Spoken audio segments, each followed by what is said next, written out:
With the music playing, let's get ready for our session for today.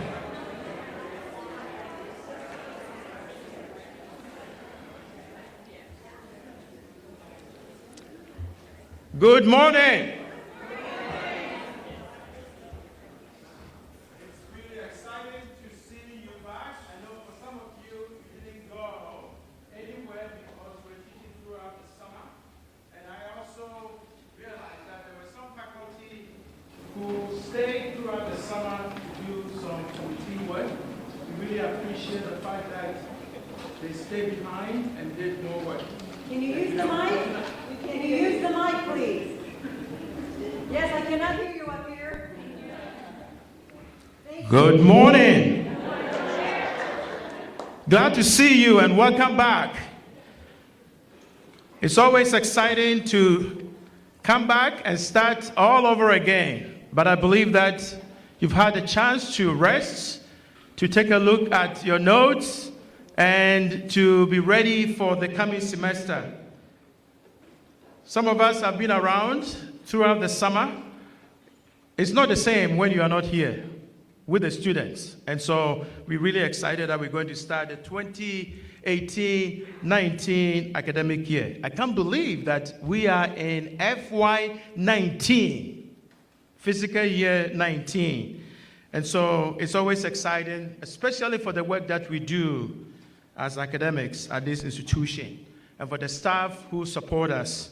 So thank you for being here today. I know there are others who are on their way, and I don't know if anyone is watching online or somewhere else, but wherever you may be, we are on. So let's get on with it. First, I would like to welcome the new faculty who have joined us. As you know, this institution is tough when it comes to searching for highly qualified, highly credentialed, and highly experienced people to join us in order to help us do the work that has been assigned us, which has to do with ensuring that we provide high quality education, in fact, exceptional educational experience for everyone who comes to us. And we've been doing this for the past 50 years, and we are in our second 50 years. And so we are really excited for 11 people who are going to join us as faculty. I know some of them are full-time, some of them are temporary, full-time, and we have someone who is a fellow. But whatever it is, the work that we do is the same, that on a daily basis, we have to prepare and get ready and go to the classroom and deliver our best and to impact students and help them to learn. And so with that, I hope this one will help me. Okay. So let's see our agenda for those who might be wondering what we're going to do today. Next, we're going to introduce our new faculty and staff, and then just an organizational change update, moving some departments from academic affairs to another division, which has already taken place, just for those who might not be aware in terms of workforce development. And then we will look back in terms of our FY18 highlights. We did a lot for one academic year, and it's all because each one of us worked hard and exceeded expectations. And then we'll look ahead in terms of FY19. What is our focus? And yesterday, Dr. Greg Bailey gave us an idea in terms of direction. And I think as our CEO, she is the one who sets the direction for us. And I'm going to share with you the part you and I, within the context of academic affairs, we're going to do to contribute to ensuring that we'll be able to attain our institutional operational plan outcomes. And then the Joint College Advisory Committees will provide us updates in terms of the work that they've done. and then there will be time for questions and closing. I want to make sure that we do this in such a way that you will not be late for your meeting at your department.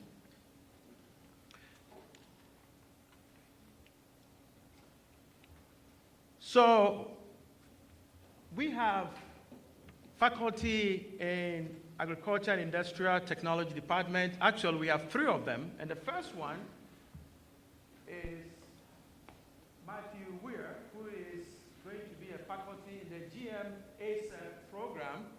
He got his education from Northern Illinois University, and he is an ICC alum. So where is Matthew? We want to celebrate you. Welcome. Welcome.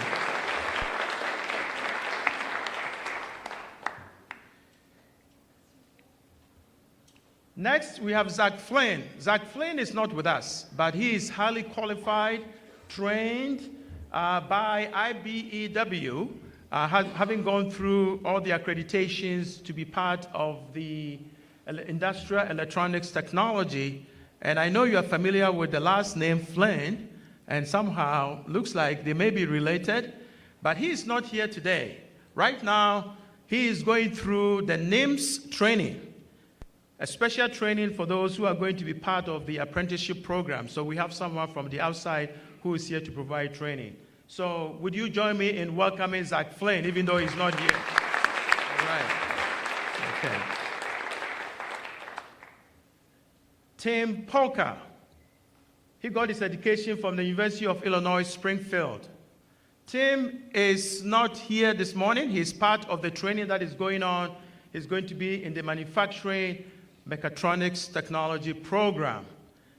And I believe that Tim is coming to us from another institution. I'm not going to mention that, but I think he's chosen a better one.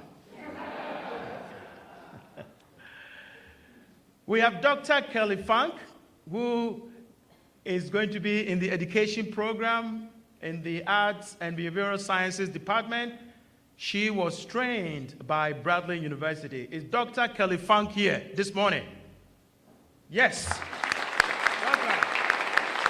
Welcome. Dr. Ralph Murphy. I don't know if Dr. Murphy is here.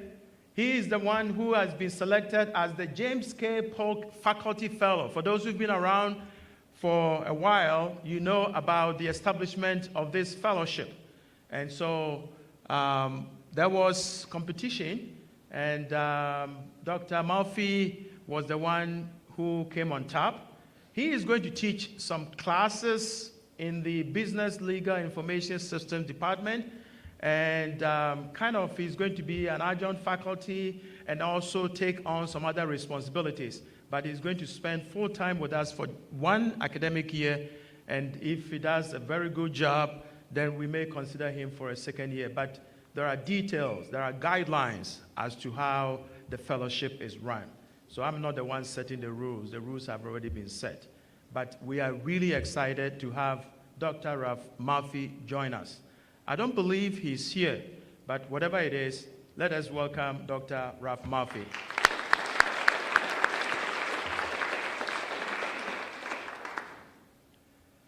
Health Careers Department have 4 new full-time faculty. So we're going to start with dental hygiene. Courtney Annette, trained by the University of Missouri, Kansas City. Is Courtney Annette here this morning? Courtney, welcome.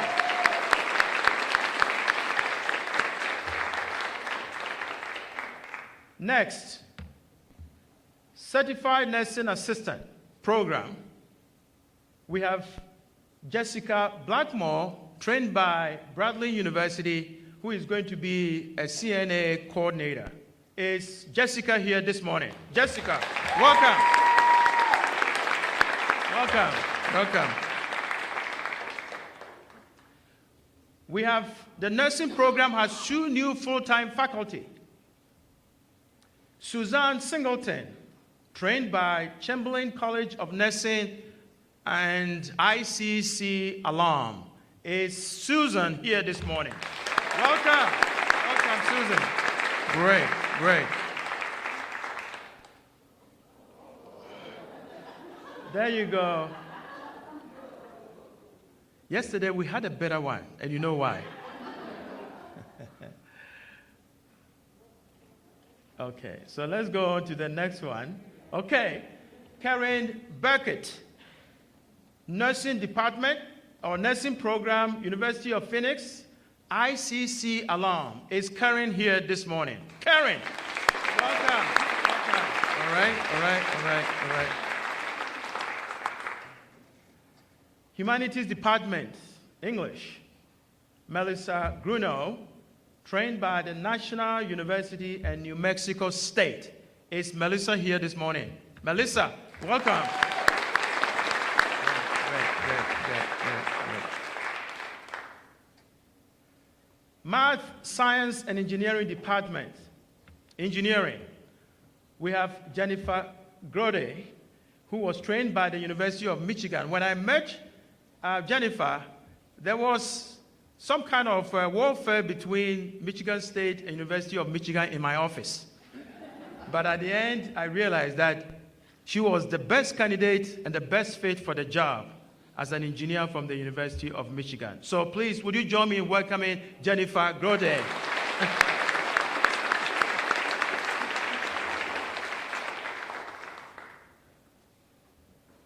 I asked for names of new staff that have joined us, but it looks like we don't have any new staff. Or maybe my deans did not report that to me. And so we're going to end here with the introduction of new faculty. And at another time, if we remember that we have new staff, I will provide an update. Okay, so let's talk about organizational change.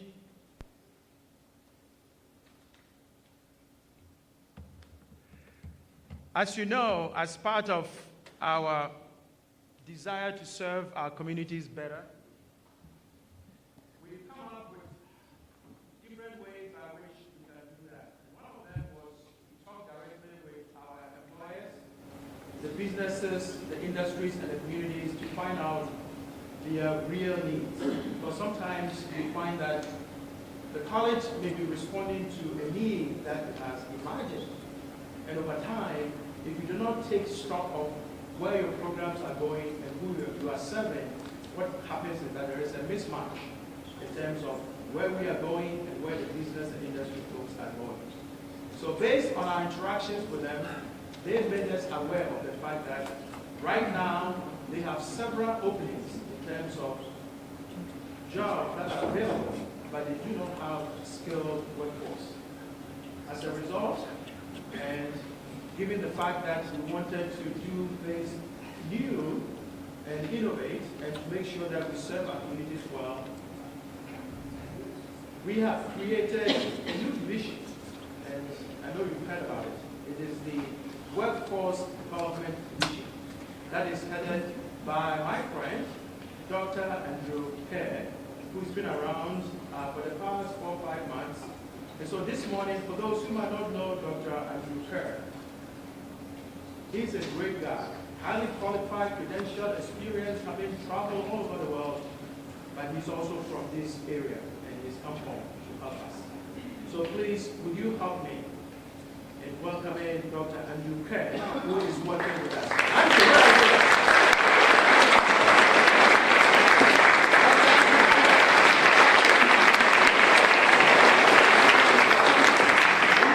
Andrew, Vice President for Workforce Development, and he reports directly to the President. But I just wanted you to know that there is a very strong working relationship between academic affairs and the two departments that became part of the new division. And the two departments are college and career readiness. And the other one is the corporate and community development. Alan George, who's been doing a fantastic job, and then also doing Sadi, who has also done a wonderful job. And I'm really excited that these folks have joined Dr. Kerr and that we're going to work together. Once a month, we have academic leadership teams that meet together, just to make sure that there are no blind spots and that we can collaborate and ensure that we can serve the community well by working together and playing together. So I'm really excited. Thank you, Dr. Kerr.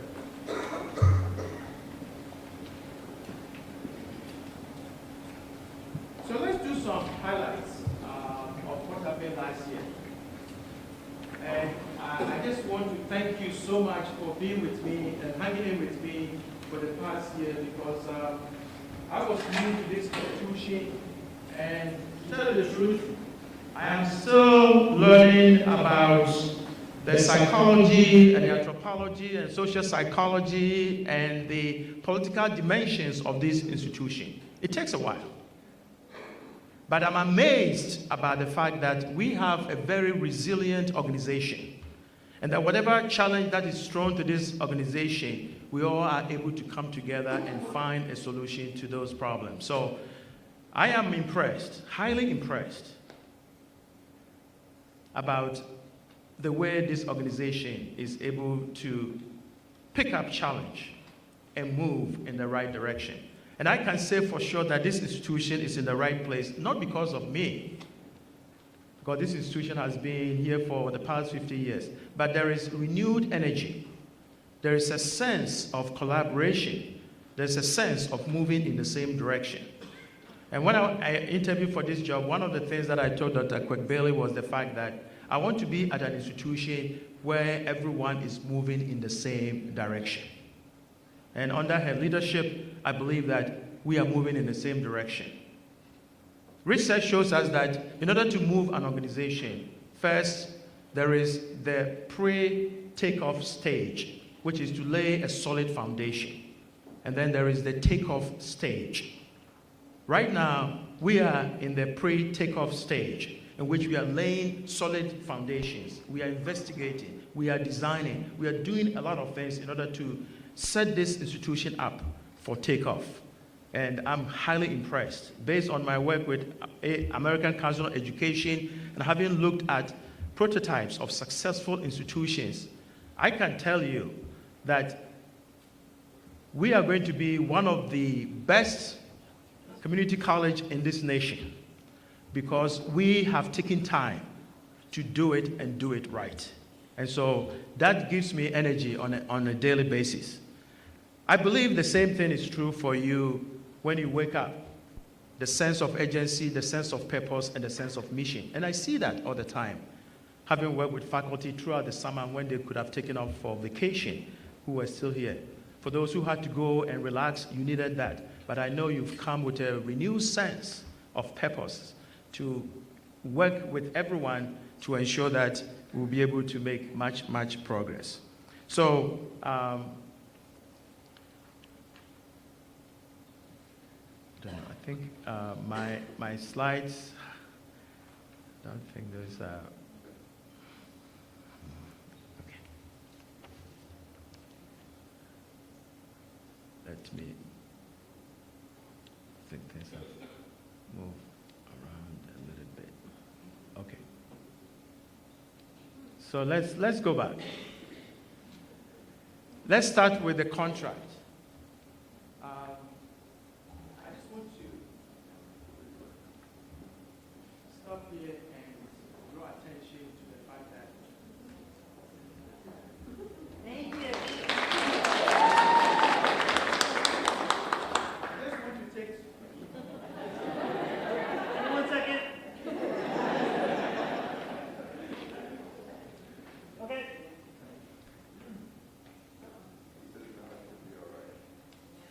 Go ahead. I just want to take a moment to recognize the work that was done in making sure that the contract was done and done at the right time and approved by the board. So at this time, for all those who participated in the contract negotiations, please would you stand? We want to express our appreciation for the work you did. Please join me. Thank you. Thank you. Thank you. Thank you. I know there are some others. All right. Joe and Stacy, myself, I know that Maxine, and then we also have Bruce Buddy.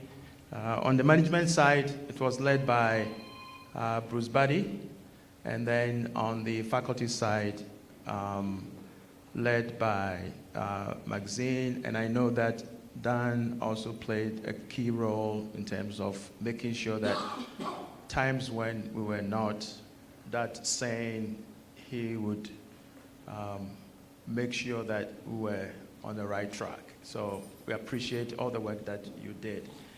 And so for most I've been at an institution where the contract took about 3 good years and we couldn't resolve the issues. The difference this time is the fact that this one was based on IBB principles. How many of you know what IBB is? Okay, interest-based bargaining. So it is not my way or the highway. It was more based on mutual understanding of the real needs of students, of faculty, and of administration, and then we found a way to negotiate. So I want to thank you for that. Next, I just want to also recognize the special role that you played in ensuring that our students would excel, both in the classroom and also outside the classroom. Some of you serve as advisors, as mentors, and when you take students to some events, you become a cheerleader, just to spur on our students to do their best. And I want to take this time to thank you. So with all those who served as advisors, who serve as mentors and cheerleaders for our students, both in the classroom and outside the classroom, please stand to be recognized.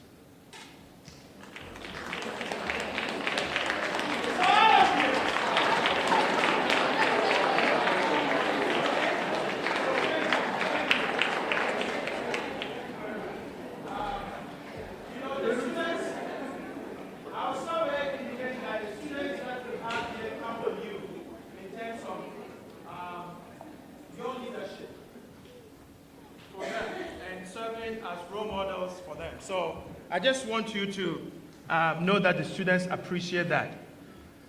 I want to make special mention of one organization that I heard about throughout the year. And that organization was Skills USA, led by faculty across the institution, winning both local, regional, and national championships.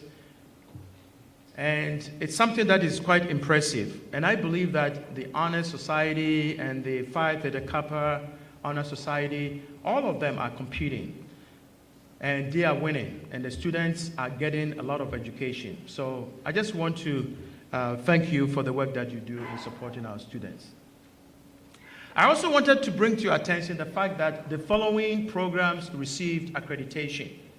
And receiving accreditation is not an easy task.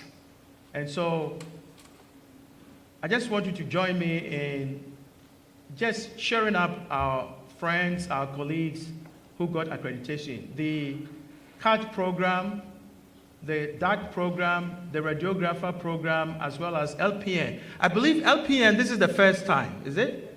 This is the first time. So please, would you join me in congratulating this? Thank you. Thank you.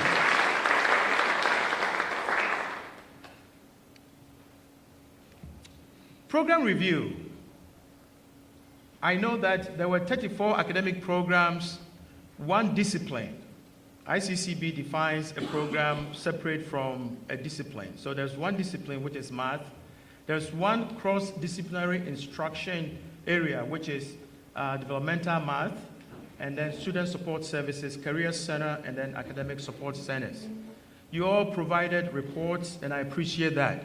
For the academic programs, I know that I met with each of you, if not of you, some of your leaders, and we talked about some of the issues and the challenges that you face.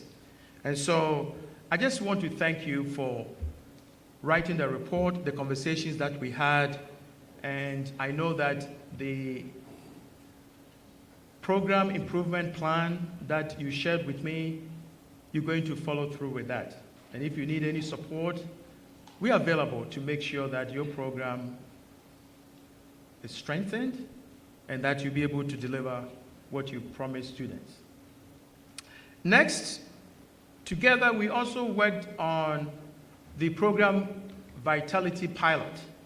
And overall, we have 124 CTE programs made up of certificates and associate degrees.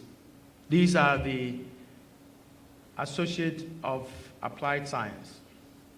We have 100 Associate of Applied Science and certificates in the CTE area. We have 124 of them. And when we did the Vitality Pilot, we used a scorecard, and 49 of them were selected for further review. Now, I just want to mention that it was a pilot to help us understand the use of the methodology, the instruments that we're going to deploy, and we learned some lessons as a result of that. The primary objective is to ensure that all programs are healthy and to identify areas in which there are weaknesses, and if there are, how we can work with these academic programs to ensure that they are strengthened. Because all we know, these programs are still on the books, and we are teaching students out of these programs. What I would recommend, and this is something that is coming, will be to sit down with each of the faculty within the areas that we did further review, the 49 CTE programs, and then go through the data and point out some of the areas in which improvement could be made. I know up to this point we haven't shared the data, but we are willing to share the data with you by sitting down with you, going through, and then the recommendations that we can all discuss in ensuring that there will be improvement in your program. So we'll be setting up these meetings, and I would like to sit down and talk to faculty in the 49 programs, because I know that you have questions, and I want to give you an opportunity to ask those questions. We want to make sure we are doing this together. No program has been targeted. I have no interest in targeting any program. Everything that we did was based on data, and we want to share the data with you. So please remember, sometimes there are rumors that some programs have been targeted. No program. I don't have any agenda. My agenda is to work with you and to collaborate with you to make sure that you strengthen your program for the sake of our industries, for the sake of our students, and for the sake of this institution. Developmental education innovation. There are lots of you who work on these projects. Transitional math from the math department. And Dean Joe Bergman and his team did a wonderful job of inviting the high school representatives to our campus, and they are working on this project in which high school students will be able to take a math course, and that could be considered in lieu of a developmental course, so that when they come here, they are ready. As you know, in the senior year, most students don't take math because they've completed the requirements by the end of the junior year. And we want to make sure that in their fourth year, they still have to continue to take math. So the transitional math will be during the senior year, so that they don't follow and then come over here and they are rusted in their math skills. So we want to make sure that they continue to learn math. And then as a related learning program, there are faculty in this room who are teaching in this program. The ALP program is designed to ensure that we can combine students who took the placement test and really did well, but not enough. We believe that with these students, if you combine this with English 110 as an example, those students could do well. And the research shows that ALP works. And so I want to thank faculty in the math department as well as in the English department for coming up with these creative ideas. Multiple measures. This is something that I know that one of the strategic teams is working on it, and therefore there is more to follow. But I just want to let you know that this took place last year. And so it's about considerations for determining college readiness in addition to placement testing. So placement testing is not going away. But can we think of other ways by which students could demonstrate college readiness? And we are piloting with a couple of schools, couple of programs in which a student's GPA in English and math, for example, could be used in determining college readiness or overall cumulative GPA from high school. This is not something that is scaled, just a couple of programs, just to test out, to see whether those students will do well or not. If they do not demonstrate that this is effective, we're not going to go there. It's a research proposition. And so I think we need to give ourselves space to be able to do this and test it out, all right? So there are a couple of AIT programs that are going to pilot this in this fall. And then we did this, student-centered integrated scheduling of top 20 general education courses. I know yesterday Dr. Bailey mentioned that we've seen a tick up in terms of the number of credits students take on the average. This is a pilot. We have a whole team that is going to investigate, and it's part of the EQUIP action project that we have a team made up of faculty and also of administration. They're going to work on it.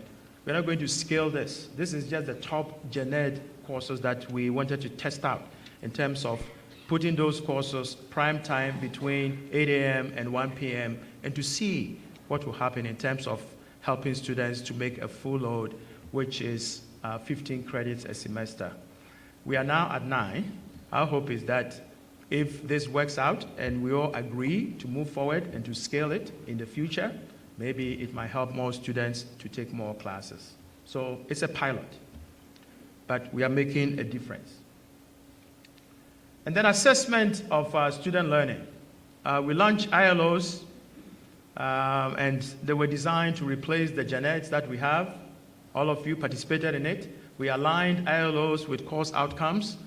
We all participated in it, and the curriculum committee did a wonderful job. I sat through some of them and asked some real critical questions as to how those ILOs were mapped with course outcomes, and they did a great job, and you all stepped up. And that's why I talk about resiliency of this organization, that whenever a challenge is thrown, we step up and do a fine job.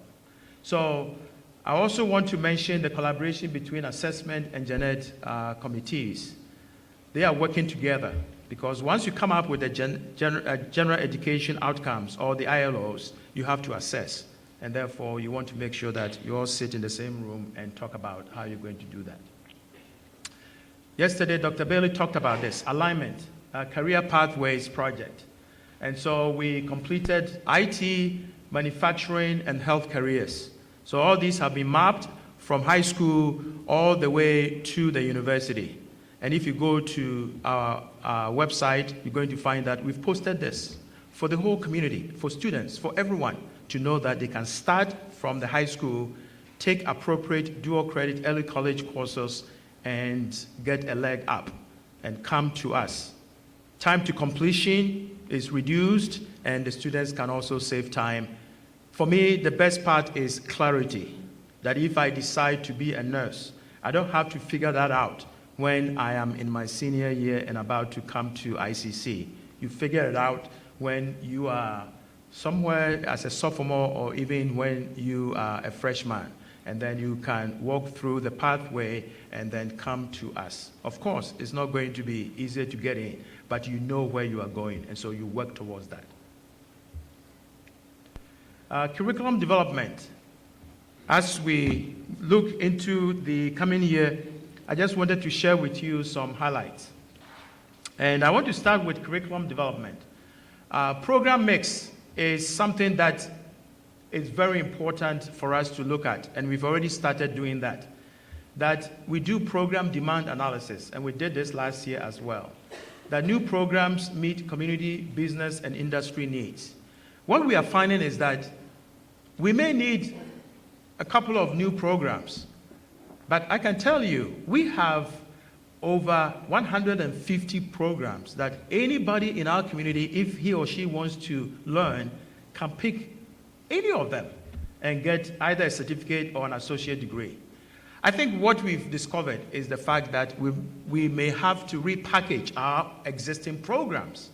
We have to revise the learning outcomes because some of them have not been revised for some time. And to make sure that there is currency in terms of the learning outcomes for the programs, the materials, the content, so that we can prepare students for the 21st century workplace. I think pretty much we have a lot of them, but some of the businesses and industries are also telling us that they need some new programs, a couple of them, and we are now going to sidestep the curriculum committee. It's going to go through the curriculum committee, and they are going to do the work because that lives there, that sits there, and so no one is going to touch that. But we are working with business and industry to understand what they want, and then we bring it to curriculum committee to work on it, and then we develop those proposals, approve them, and then send them to ICCB. So I just wanted you to be aware of that. Assessment of student learning.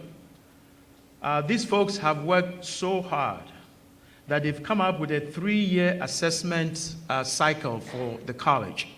And I know that today at your respective meetings, we've 6 assessment fellows who will be deployed, who will be coming to you and sharing with you what the 3-year assessment cycle is about. And it's a 3-year assessment cycle based on 3 pillars. The 3 pillars are the ILOs, the courses and disciplines, and programs. So we want to do it in a very systematic way to ensure that within a 3-year cycle, we would have completed assessment of student learning. So that whenever ICCB, HLC, and everyone asks us what we are doing, we can demonstrate and show them. And I want to mention that this institution has been a leader when it comes to assessment. I've come across records of this institution organizing regional assessment conferences and doing a lot to promote assessment of student learning. So we are not just starting. We've been doing it all along. It's a matter of re-energizing and moving in a direction that will ensure that there is a systematic way of going about it and that we are documenting what we are doing. And one of the reasons why we are doing it is because ICCB will be visiting and HLC will be visiting. That is not the only reason. That is compliance, and we will comply. But we want to develop a culture of continuous improvement at this institution by ensuring that no one has to tell us to do it, and we just do it because we believe in the fact that we want to improve. So I want to thank the assessment committee folks for the work that they've done and the work that they're going to do for us. Would you please join me in thanking them for this great job? Thank you, folks. I appreciate it. Professional development. We're going to continue. Last year, we invested over $80,000 in faculty travels, conference attendance, graduate studies. This institution is committed to ensuring that you get the training, the skills, the knowledge that you need in order to ensure that there is currency in the content of the curriculum, that you yourself will experience professional growth and renewal. And therefore, we're going to commit the same amount of money. And if enrollment goes up and there is more money, we're going to make sure we channel part of it into that to make sure that you get the type of professional development, growth, and renewal that you need. So I just wanted you to know that this commitment is still there, and we're going to continue with that. Once the board approves the proposed budget on tomorrow, we'll be ready to take in applications, and then you get on with your travels. Alignment, we're going to continue. We're going to do more alignment. We did 3 last year. We're going to do 3 more. And it's going to be in the area of transportation, logistics, business, and agriculture. We're going to map it out all the way from high school to the university. And we will be in the middle, that the students should come to us before they go to the university. But we are showing them the pathway so that they can use that. Student-centered integrated scheduling. We're going to continue with this. As I said, the Equip Action team would explore, would investigate, and then will design if we decide that that is where we're going. But initially, it's about investigation. So I just want to assure you that I'm not going to sit in my office and say the whole campus we are going to teach during the daytime. No, it's not going to happen. So we're going to listen, we're going to receive input, and then we'll come back to you and say this is what we found and whether it is the right way or not. Technology-enabled environment for learning, 24/7. How many of you have had some technology-related issues in the classroom before? Okay, all right. And so what we want to do is to ensure that we understand some of the issues by working with the enterprise folks, IT, and everyone, that you get the tools that you need in the classroom to be able to deliver. And so we're going to create an instructional technology committee that will look into these issues, and we'll need your feedback as to how best IT and the classroom will speak the same language. And so therefore your input is very important. Yesterday I met with the adjunct faculty and they brought up this issue that sometimes they are not sure when they go to the classroom whether the computer or anything that they have to use in the classroom will work or not. So the Instructional Technology Committee would investigate and design an instructional technology plan for our institution. How many of you think it's a good idea that we do that? It's about time in the 21st century. Let me tell you this. The high school kids sometimes are exposed to better technology than colleges and universities. I'm amazed at some of the high schools, what they have. So some of the students, when they come to us, they are frustrated in the sense that we do not continue from where they left off. So we want to make sure we understand what the students already have before coming to us and then be ready for them by creating a 21st century technology-enabled environment for learning 24/7. That's what we need. And then alternative delivery approaches for course content. Some people have defined this to me OER, which is great. I was at the Achieving the Dream conference, and the sessions that were presented is producing amazing results in terms of helping students save money and helping faculty take students from where they are in terms of the use of technology in teaching and learning. So there will be a committee that will be looking into this so that they'll be able to investigate and design and give us the protocol by which faculty can say, I want to try this. Me too, I want to try this. Rather than everybody jumps into it and then we are not ready for it. So we have faculty, we'll have some administrators who will sit together and then work through this. And so I'm excited about that. And then finally, global learning. Global learning is in the institutional operational plan. This institution is committed to diversity. This institution is committed to multicultural education. This institution is committed to global education. If you look at the number of Fulbright scholars that community colleges receive, who were featured this year by the Department of Education as one of the community colleges in the nation that consistently receives a Fulbright scholar. There's no doubt about it in terms of our commitment. But how do we get this great outcome into the curriculum. And so there are three pillars. One pillar is multicultural education. The second pillar is international education. And the third pillar is global education. The three are not the same. And so we're going to work with faculty to ensure that we would be able to do that over time. Businesses and industries in our region are telling us that one of the things that they need from any employee is one who is able to understand others, and one who has a global perspective, one who has emotional intelligence to be able to understand the foreigner who just arrived in central New York.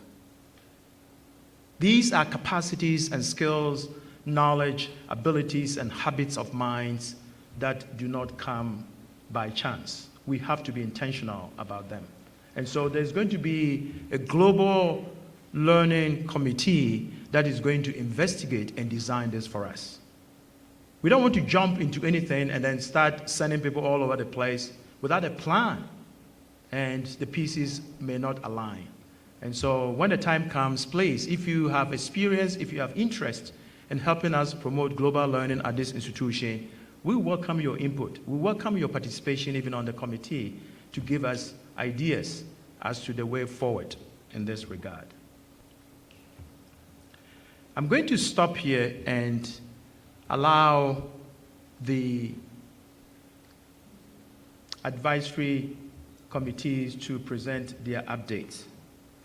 I will come back at the end and see if you have any questions for me, and then we'll conclude so that you can go to your meeting at 11. At 10 o'clock, I'm sorry. At 10 o'clock, I'm sorry. So why don't we start? We're going to start with athletics. As you know, our student athletes, the word student comes before athletes. And so we're going to start from there in terms of their academic performance.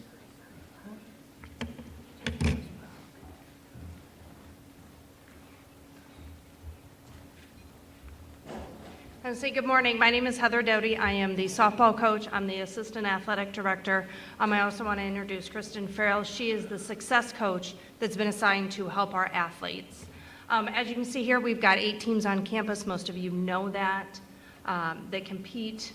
We've got baseball, men's and women's basketball, golf, men's and women's soccer, volleyball, and softball. Last year, our teams did very, very well. We have a cumulative GPA over a 3.0, so that is accolades to what you guys do in the classroom for our student athletes. So we appreciate everything that you guys do in the classroom. Different things, we had 36 that were academic All-Americans within the NJCAA. Our spring awards that we had within athletics, we've Dean's List, President's List, and everything. Like I said, contact information. Sue Sinclair is our athletic director. She couldn't be here this morning, so that's how I got chosen to speak to you this morning. I call it voluntold in my world. So one thing that we do want to talk about is progress reports. Last year, Dan Kelly had kind of taken over that responsibility in sending out progress reports. This is my 3 minutes of begging and pleading to please fill that information out for us. This year, you're going to receive the information from Kristen. It's that Excel spreadsheet. Hopefully, it's a quick and easy. We try to simplify things as much as possible for you because we know that your lives and everything that you do is extremely important. We are going to change things slightly this year. We saw all of our great accolades and all of our great students. We also have a very diverse academic student, meaning we have the good ones, we've got the average, and then we've got the student that thinks, I'm just here to play athletics. What they don't understand always is I have to get that education before they come in. We tell them as they're coming in, you are here for a student first, then athletics, that will help you get through. So that group that kind of is the bottom academically for us, we're going to call them our at-risk students. We this year are going to use a form that they are going to have to bring to you. It's a group of about 15 to 20 athletes. Those students will not be on the progress report, so we're not duplicating efforts. What we're hoping by this form that they have to bring to you is starting those conversations. Because as we know, a struggling student isn't always going to say, hey, help me, help me, help me. They're usually in the background going, oh my gosh, how do I get through this? So we're hoping to spark those conversations. We're hoping that it opens doors and it gets them more comfortable with communication. So they will bring these to you every 2 weeks. There's accountability. If those forms are not turned in, Kristen is the one that's going to help with that. There are going to be consequences for them not turning those forms in. So if you are absolutely 100% absolutely against it and will not do it, please let me know ahead of time. I don't think anybody in this room is against it, but if you are, let us know so it's not an awkward conversation. But hopefully this will help that struggling student. Our at-risk group is going to be anybody that's in a developmental class, any of our returners that had 2 Fs on their transcript, or anybody that was below a 2.0 last year, and also any coaches' recommendations because they know their kids coming in sooner. So that's the pilot group that we have. I don't want to inundate you with any more work that you have to do. We just know and understand that the progress reports are very, very important to us. We use all of the information that you give to us. It doesn't just go out and then it never gets used. It's discussed with the student. So this was my 3 minutes of begging and pleading for please, please, please, please, please give the progress reports. But that's everything that I have. If you guys have any questions, please don't hesitate to contact. If you have any problems with our athletes in your classroom, please contact us. Okay, because there we will take care of things since we have that very tight-knit hold on them. That's all that I have. I appreciate the fact that I get to come and do my 3-minute plead for progress reports, but thank you very much. And I'm going to turn it over to Kim Vietti, Wendy Guth, to talk about the Academic Standards Committee reports.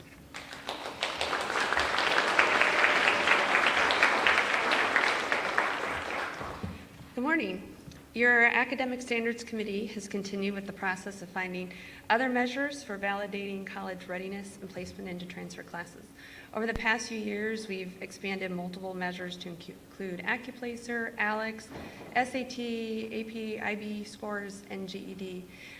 We are also looking at high school GPA. We had 5 programs, as Dr. Wu mentioned, in AIT, but we've expanded it to now 20 different programs across the college. We want to thank Jennifer Shortout, Stacey Garrick, and Emily Points for leading that project, and for all of the advisors and faculty who are helping to track that. We also celebrated sending lots of boxes of quality educational material to be shredded. So thank you for Tracy Morris for leading that, and keep an eye out for when we'll be doing that this next fall.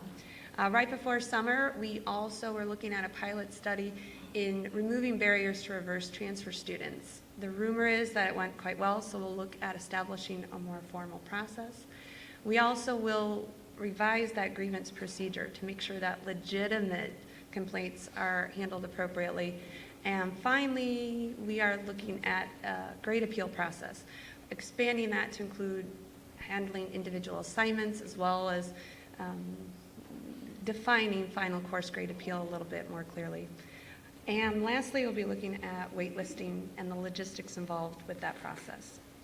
Next up, I'm keeping it short and sweet, we're running a little behind. Assessment and Gen Ed, Brian Clark, James Decker, and Paulette Sibrel.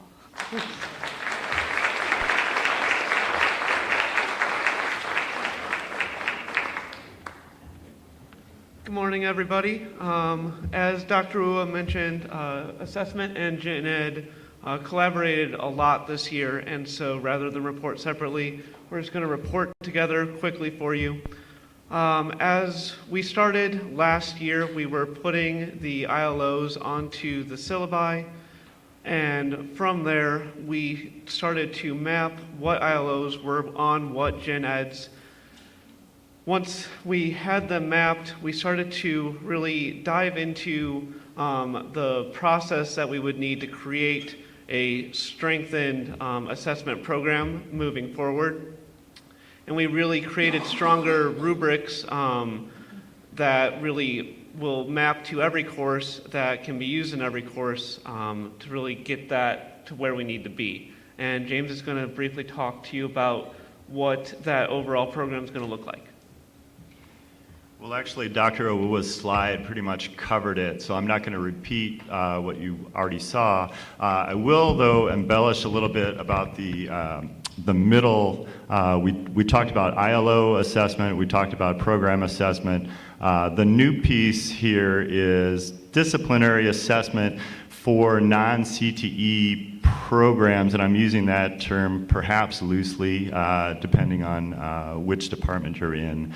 That's coming in year 2 of the 3-year cycle, and this year we're going to try to develop how to do that. And we're talking about classes that are not in the, let's say, top few in terms of sections, but we're talking about those sort of outlier courses, maybe 200 level courses, specialty courses. Those need to be assessed as well, and we haven't really done that in a systematic way, and so that's on the horizon. And now Paulette is going to talk about assessment fellows. Good morning. As you heard earlier from Dr. Owuwa, we have a new group of support people for assessment this year. These folks are known as the Assessment Fellows. If we have any here, would you mind standing so that people can know who you are? Maybe one or two.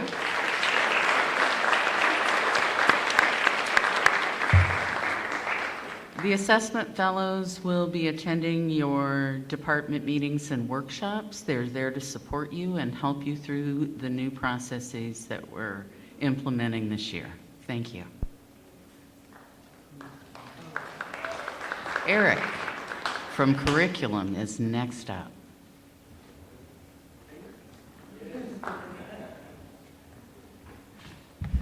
Your favorite committee. I know you just can't wait to get to curriculum when you're on the agenda.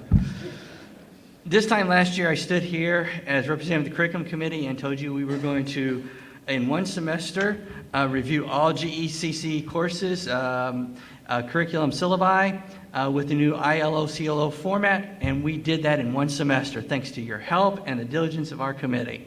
Thank you. We accomplished that. One semester. All right. So now, those of you who have courses that have not been updated, that are not general education courses, we encourage you to start working on those and submitting those to the committee so that they can be brought in alignment with the new format and our new policy on the ILO CLOs. There's help available. Each department has a department rep on the curriculum committee. We also have the curriculum office that can assist you with questions and so forth. We have our minutes published each month. Once they're approved, they are published on the intranet, ICC intranet, and there also a hard copy is distributed to each department to place in department office that you can read as well. So that's my brief summary of actions. It also says on here what are our major goals and projects for the current academic year. Major goal is our meetings start at 2:30 the fourth Wednesday of every month, and our goal is to end on time at 4 o'clock and not 6 o'clock like we have in the past. So that's one major goal. I don't know if we'll be successful, but that's a major goal.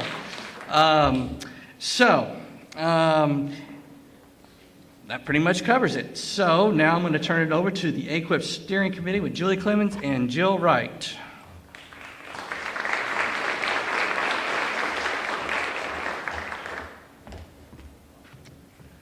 Good morning. Goodness gracious, Dr. Wu, you have so many toys up here. Okay. The focus of the AQUIP Steering Committee for the 2017-18 year really set the pace of what's going to come over the next 3 years with the AQUIP Steering Committee. If you haven't heard yet, February 3rd, 2020, we'll have our HLC accreditation site visit review. And so in preparation of that, what we spent time doing last year is we did a pretty heavy lift and we wrote a draft of the criterion for accreditation. There are 5 criterion for accreditation. And so we wrote that draft and taking a look at, do we have what they're really looking for? They're looking for clear and articulated processes that have been established and embedded at the institution that really do yield results, and then from those results, do you take that data set and do you make improvements that are aligned with your data sets? So we looked at those 5 criterion, and we've positioned ourselves to keep a lot of those processes moving in the academic plan that Dr. Awuah introduced this morning. So you'll be hearing more about that as the year goes on. This year, what we'll be working on is we will be drafting our systems portfolio as an institution. That is the accreditation document that we turn in that will be the focal point of the site reviewers that will visit us in February of 2020. That accreditation document is due in June of 2019. So we've positioned ourselves to start working on that document immediately. We have our first meeting over that tomorrow with some of the key leaders at the institution. So we may be coming to you looking for information or processes. And also this year, the AQUIP committee will be participating in our Illinois Community College Board recognition visit report that has to be turned in October of 19. There are some overlaps. So again, the AQUIP steering committee took the plunge this year and will continue that through February of 20 to position the institution to have our ICCB report, our HLC reports, and site visitors. So we'll be ready when they come to campus. And now I'm going to turn it over to Julie Clemens, who's going to talk about our participation in the strategy forum this year. So one of the big pieces that the AQUIP Steering Committee participated in this year was our Strategy Forum. As part of our AQUIP pathway towards accreditation with the Higher Learning Commission, ACC must participate in a Strategy Forum every 4 years to develop a key action project. Dr. Awuah alluded to that a little bit earlier this morning. This last spring, a group of faculty, staff, and administration traveled to the Chicago area to participate in the HLC Strategy Forum with 4 other institutions from across the United States. Through a process that included looking at data, listening to student voices, and in response to student needs, we began to discuss a framework for our action project. At the end of the strategic forum, 2.5 days of brainstorming, analyzing, interpreting, and discussing, we came away with a rough draft of our project titled Student-Centered Integrated Scheduling. This title can be a bit deceiving, as only a small piece of this project will involve scheduling specifically. We found we have an opportunity to integrate across the college and align programs and course scheduling to facilitate timely student completion. This project will include looking at curriculum layout, such as program admissions, course prerequisites, general education and elective requirements, and course sequencing. In addition, we'll explore multiple starts for courses and programs, durations of those courses, and how those courses are offered, such as online, face-to-face, hybrid, etc. Although an update on this project will be reported to HLC within the coming year, the work will continue over the next 2 to 3 years. It will be collaborative, transparent, data-driven, and a committee of faculty, staff, and administration will shepherd it through a process seeking to increase the average credit hour per student on campus, increase completion, and decrease time to completion for students at ICC. The integrated element of this project encourages departments to work across discipline lines to discover best practices and solutions for student success. In the coming months, we'll be seeking out people to serve and work on this committee and look forward to finding this project where this project will best impact our student community. If you have any questions about this strategy forum or would like to just chat with anyone for more information, we're excited about this work and would love to fill you in. So those people to talk with are myself and Kim Vietti as faculty, Leslie Cooper, Stacy Gehrig, Joe Bergman, Dr. Jill Wright, Dr. Awuah, and Dr. Quirk Bailey. We'd all love to chat with you about this. Thanks so much. Next, I'd like to introduce Jennifer Spengler and Julie Hauer, co-chairs of the Professional Standards Committee.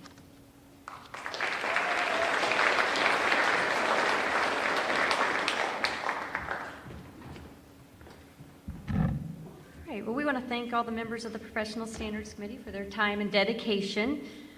There were a lot of changes in personnel that we've had over the past couple of years, which kind of led us to start our year by clarifying the purpose of the committee, which is to establish and promote professional standards, including ethical issues. So with this brought up many discussions, And in the end, professional standards really focused on how to get the word out on the amended social media policy, providing examples of the board's conflict of interest policy and what it means to faculty, and providing clarification on role conflict in the classroom. So most of our time was spent on writing a more well-defined conflict of interest statement for the faculty handbook to address situations such as relatives in the faculty member's course, textbook selections, or other relationships that inhibit a transparent work environment. So after 3 readings and much discussion, we anticipate this to be finalized yet this calendar year. We're very close, maybe even Thursday. So hopefully by, for sure, the end of the calendar year, we'll have that included in the next edition of the faculty handbook. As far as the upcoming year, we expect that this committee will continue to work on the revisions of the faculty handbook as needed. So I believe that concludes the report, so we'll hand it back over to Dr. Awuah.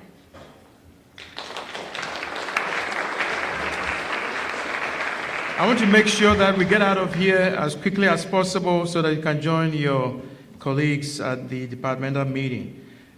Before I conclude today, I just want to share with you something that I've been reading over the summer.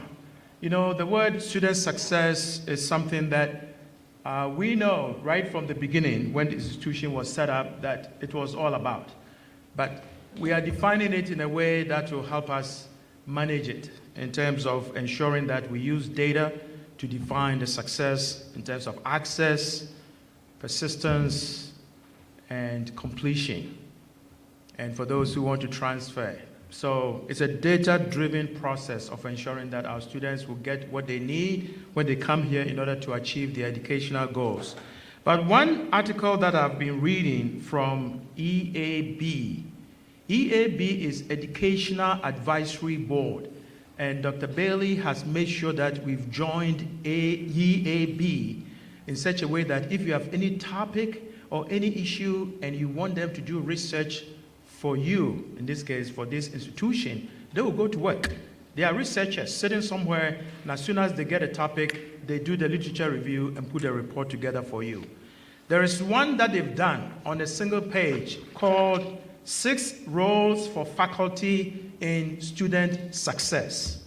Just one page. 6 ways in which you can impact student lives to help them attain their educational goals. Addressing curricular barriers to completion, redesigning academic policies, evaluating academic advising models and to make sure faculty participate in that, enhancing the learning experiences of students. And as you go to the classroom, that is an area in which you create an environment in which you impact students, enhancing the learning experience. And then flagging signs of students at risk.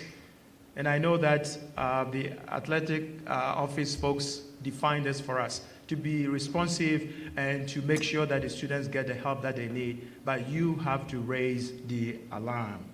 And then mentoring rising, that is well-performing students as well as at-risk students by mentoring them through the educational process.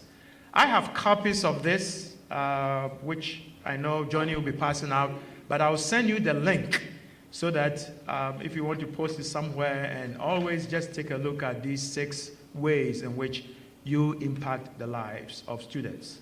In many ways. This one does not even talk about the content and the expertise you bring to the classroom, but it's saying that it goes outside the classroom in order for you to have the greatest impact on students.